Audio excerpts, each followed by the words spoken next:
So what kind of issues are going on at puberty then?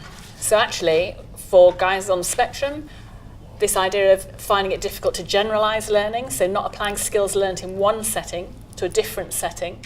So actually, what's appropriate in one place might be inappropriate in another. And we do this, and society does this. We change the rules. And it might be okay to do that here, but actually it's not okay to do that here. Might be all right to be kissing on the sofa at home in the lounge. Actually, suddenly it's not all right to be doing that sitting in the classroom or sitting at work. But nobody puts that in a book, and nobody explains that to people. We're very good at sussing out, essentially, what's acceptable behaviour in each setting that we're in, even though that's different in each setting. Children with autism tend to be taught socially appropriate way to behave for children, which is right. But that also changes. So once you get to puberty, it might be fine running around with no clothes on when you're 3 on the beach. That's cute. It's not fine running around when you're 30 on the beach. That's not cute. You get arrested because people don't like it. But nowhere along the line, normally, would you have to say that. So kids will pick that up. They go through a phase, if you've had teenagers, where suddenly all the clothes go back on and they're mortified and they won't go out even in the heat of summer. It's kind of jeans, trainers, clothes up to here, and they won't expose any part of themselves. And then somewhere when they get older, that kind of settles down a bit and they're more willing to come out in swimwear again and that kind of thing. But it's an inbuilt embarrassment, if you like, about the body that tends to happen, not for everybody, but for most, that kind of ensures, if you like, that social rules are not transgressed. If you don't pick up on the social rules and nobody's explaining that to you, then actually, again, you're more likely to make faux pas or to turn up inappropriately dressed or inappropriately undressed in a setting and not really be aware of that. And we don't help because we don't say. We kind of expect people to automatically get that, well, that's not okay anymore. You're older now. You're not meant to do that. That's no longer acceptable. Children do that. So unsurprisingly, I guess, there's actually very little research into the sexuality of people with autism. It has become more of a hot topic, if you like, the last few years. It's the subject I get asked to talk about most in places.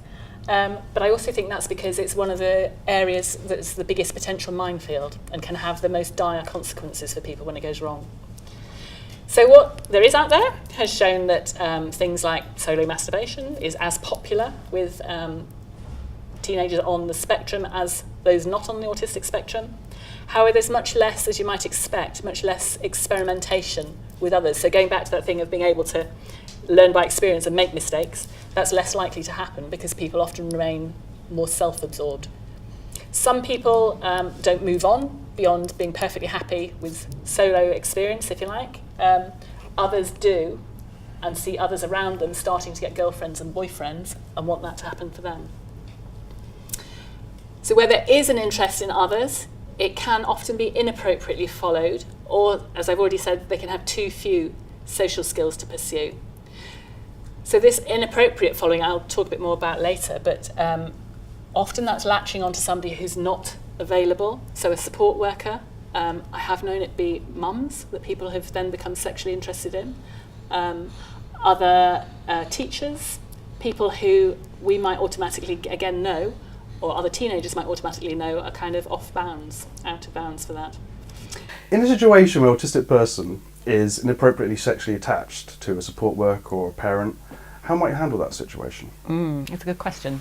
So, and we both know it's a situation that we've had come up in services where it's perfectly understandable that actually if the only people you're seeing are your mum, who's been the kind of constant member of the opposite sex in your life, or your sister, and you're not making that distinction between what's okay or who's okay to be sexually interested in, or similarly in services, a support worker, because actually the very attractive young woman who comes and supports you every day is the person that you're seeing, that you're developing a relationship with, and you don't have the opportunity to meet other people who would be and they're appropriate. Showing you attention or affection Absolutely. that may not have come from anywhere else other than your parents. Yeah, and actually I think in some ways they're double damned because what they're doing is doing their job really well. They're turning up, they're being interested, they're sharing interests with you, helping you do stuff, chatting with you, helping you negotiate social situations that you find really difficult. Sometimes I think, it's really hard, and then we turn around and go, oh no, I'm paid to be here. Yeah, because already what you've just explained is a quite intimate process, especially for someone who's had limited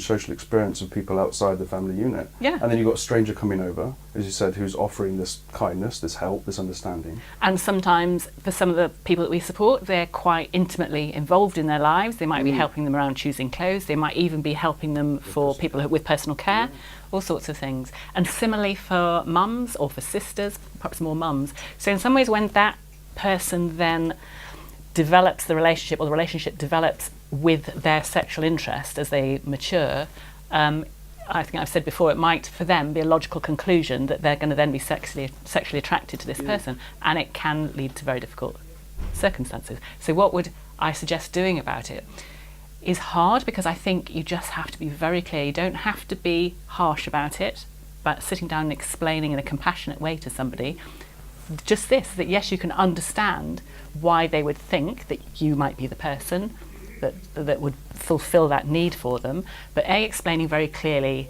in case of families, is against the law. That's not something that anybody can do. Families are off limits for sexual And that can be relationships. useful, can't it? Those establishing those kind of rules and parameters. Absolutely. Slightly more difficult with support staff, because it feels harsh, but you're having to say, no, this is a professional role.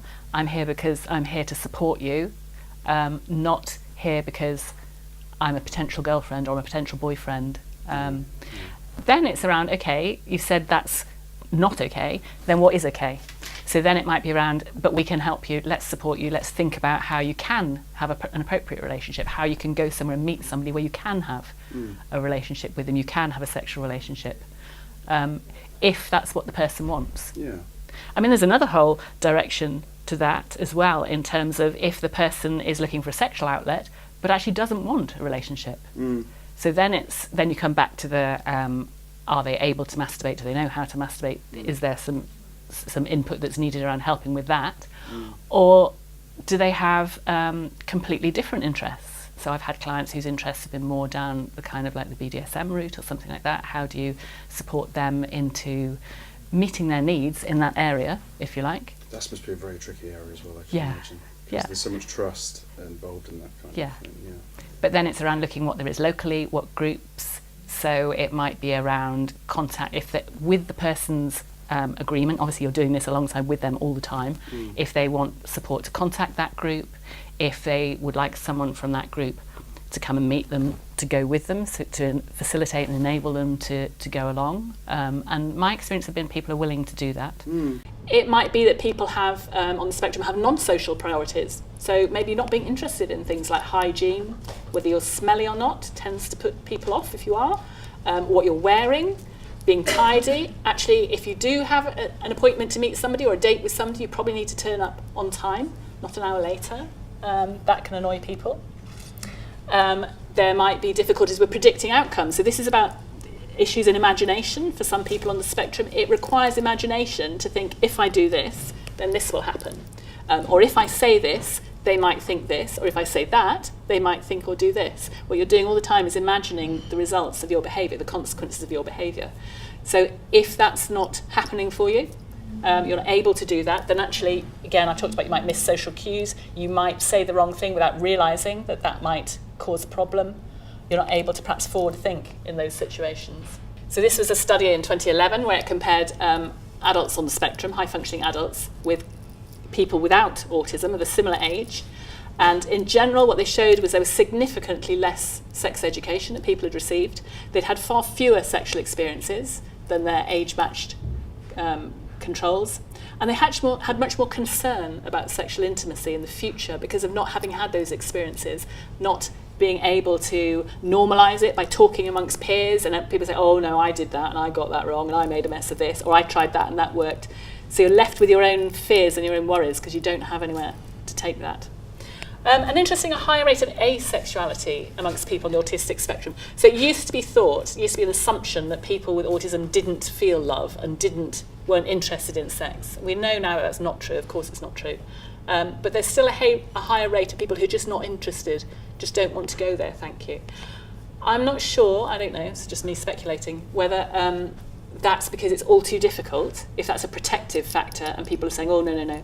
I spoke to somebody recently for whom it was very much that approach, no, I'm not interested, I don't want to, and then sort of said, well, actually the whole thing's terrifying and I wouldn't know where to start, so it's easier just not to go there.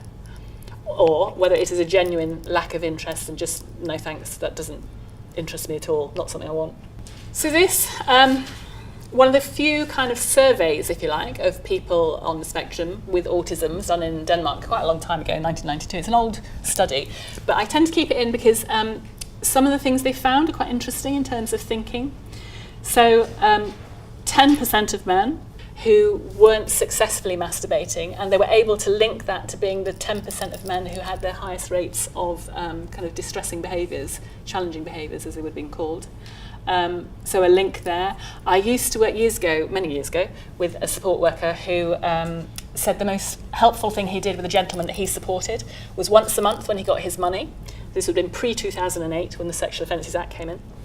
He would take him up to the local pub. He'd buy him half a pint of beer. They'd sit and have their beer together. He'd take him along the road to the red light district. He had a lady he would meet with, ring the doorbell. In he went, and he'd go and pick him up half an hour later and then take him back.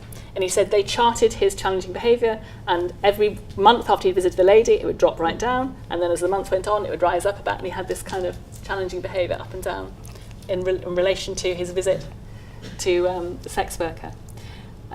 Interesting, just in case you're thinking of that, that is now illegal. You're not allowed to do that, because since then the Sexual Offences Act has come in, which makes it illegal for anybody, paid or unpaid, to elicit or to incite someone to access a sexual act.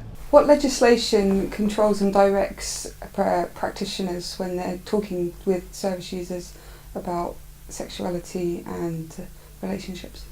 Okay, so in terms of talking to them, what they can say to them, or what they can do? Both, really. So okay. What advice they can give and to parents, and what they can enable, really. So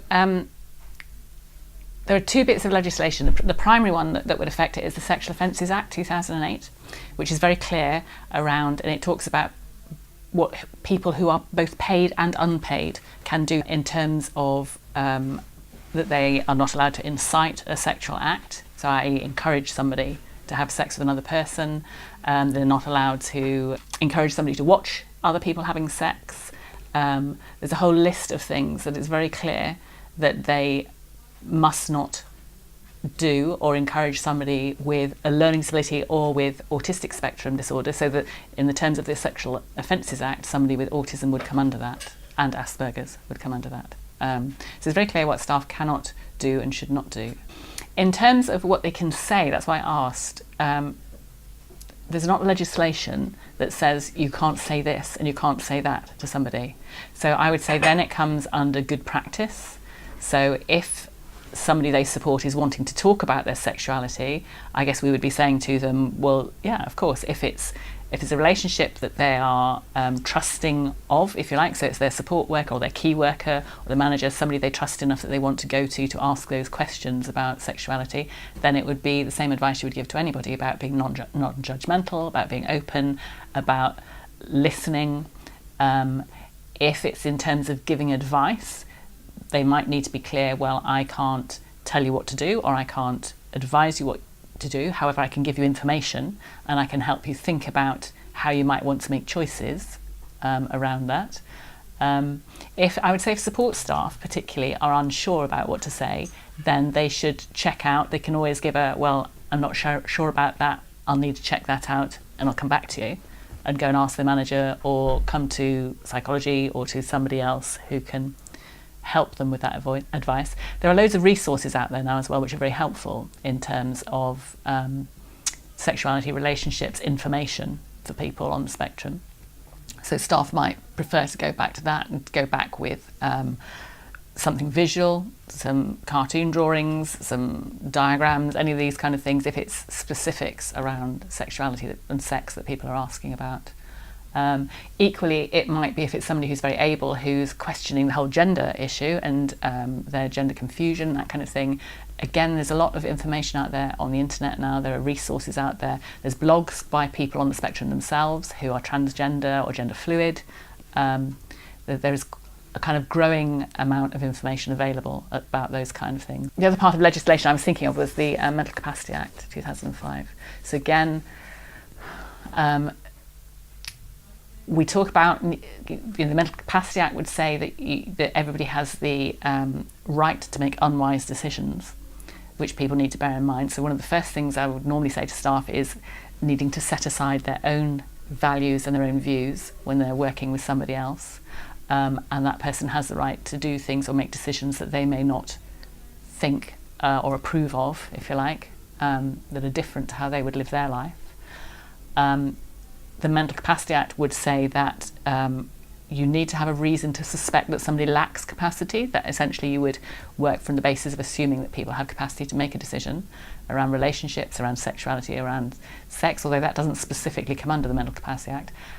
However, case law around decisions around capacity for sexuality, the bar is actually set reasonably low. Somebody only needs to understand that there are health risks, i.e. they might get ill, they might get an infection from having unprotected sex, what to actually do in terms of what goes where and how you have sex with somebody, technically, if you like, and that sex can lead to, between a man and a woman, can lead to pregnancy, can lead to having a baby. So it's interesting, there's nothing in there which you might find surprising around consent or around contraception. Logic, common sense would tell you that you'd want to assess those people to help somebody stay safe. So again, best practice would say that you'd want to check out that somebody understands those kind of issues if they're considering going and having a sexual relationship with somebody or with a partner. One of the other interesting things about this, so 41% heterosexual, 9% homosexual, that's fairly average. The UK, or the average is about 10%. 35% bisexual. So in the general population, that would be 5% or below. So it's a much, much higher rate of people who describe themselves as bisexual. Any thoughts around why that might be so? Any ideas around that? They can't associate how their feelings are with man or woman. Yeah, yeah. So maybe not differentiating between the two. Yeah. Yeah, yeah.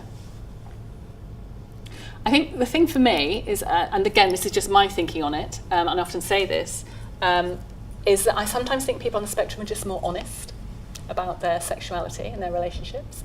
So if you think of sexuality as on a spectrum as well, like autism, and at one end you've got heterosexual, which we're absolutely fine with in this country. The other end you've got homosexual, which these days we're absolutely fine with.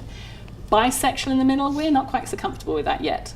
We've got our heads around homosexual, but we're still not quite 100% sure about the bisexual thing. People would be less willing, is my expectation, to describe themselves in that way. I think people on the autistic spectrum don't have that social limiter, if you like, and so are much more willing to be more honest about who they're attracted to. Equally, it might be about there's less opportunity, or they're less worried about it, if you like. Same thing. 93%, so this is a really high statistic and a very sad one, directing their advances to a person who's unobtainable. So a staff member, a family member, actually being sexually interested in somebody who, in societal terms and values, that's not appropriate. Again, I think part of this is around opportunity. So certainly if you think of some of the people we work with and we support, sometimes their support staff are the only people they see. And actually, if you have a support staff member coming to see you who's a young female, very attractive, doing her job really well, so nice, listening to you, giving you time, supporting you to go and do things that you want to do, why wouldn't you fall in love with them? If you don't see anybody else, but this person is coming to your house and you are forming a relationship of sorts with them, it's no surprise, I think, at times that we have those kind of situations, and then they're really difficult situations to manage, and very sad to say to somebody, well, actually, she's only here because she's paid to be here, not because she wants to be with you, whereas actually you're wanting to be with her in an equal way.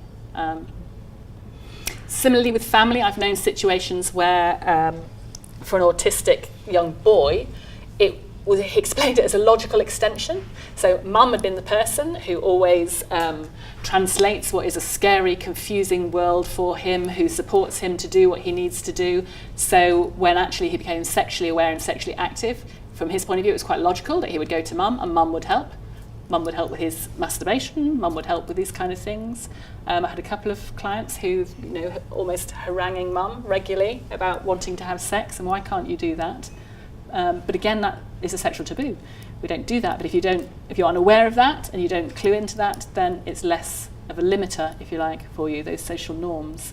Certainly many years ago, I remember hearing from mum whose son had desperately wanted her to help him to masturbate because he wasn't able to do it successfully, and in the end she had given in and helped him, and then he wouldn't leave her alone. He was going round and round saying, do it again. Really distressing for the mum, and distressing for him. So yeah, many solo masturbate by choice, and actually fetishism, so an interest in items, things, rather than people, is more common in autism as well than you would find in the non-autistic population.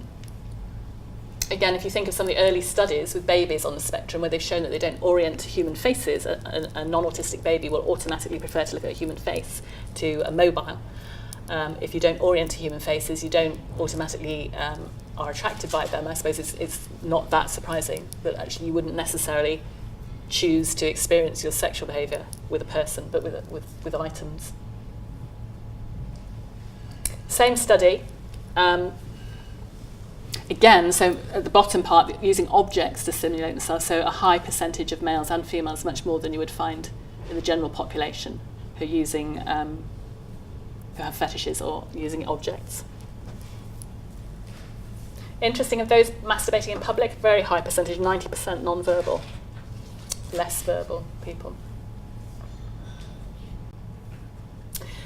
So I talked about this, and it is difficult, these tangled webs that can happen, that this delayed emotional development, if I can say it, might lead to people not separating from parents as they would normally in this individuation process I've talked of. For me, I often think of small children on the spectrum and babies. Quite normally, everybody's starting out very, very close to mum. Mum is your safe person. Mum is your source of food. Mum is your source of well-being. Mum is the one who, as I say, translates a very unpredictable, scary world and tries to cope with it for you. As you start to go to school, you start to develop friendships. You start to have other little people you talk to. That gets more and more as you go through junior school. Once you get to senior school, and you get to the point where peers are almost more important in terms of their views and opinions, you've got a gradual separating process going on. I sometimes think for the guys on the spectrum, it starts off the same, but it carries on because actually peers are just confusing and you don't get what you're meant to be doing with them and you don't understand what they require of you. And so you stay still, you might have one friend or one or two friends, but you still stay very close to mum all the way through. And sometimes that continues for people into adulthood as well, that it's a parent who becomes that person that is the close translator of the world, the safety part, if you like. So that individuation process may not happen in the same way.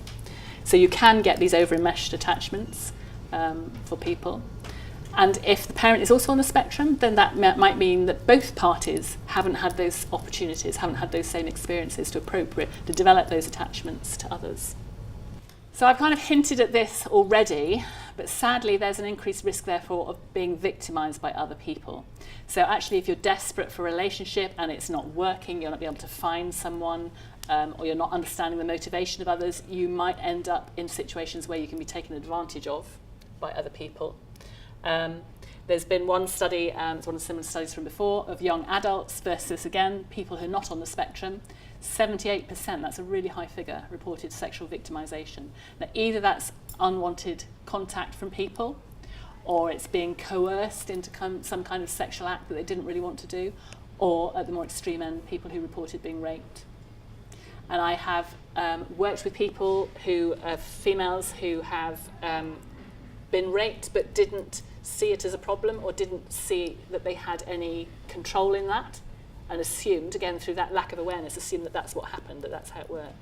So the sensory issues I touched on earlier, so touch sensitivity obviously might make intimacy quite difficult for people, and actually the opposite for that. So a lot of people on the spectrum really find light touch almost painful, and if you think, stroking, things like that might be quite uncomfortable for them, but deep pressure touch can be very calming.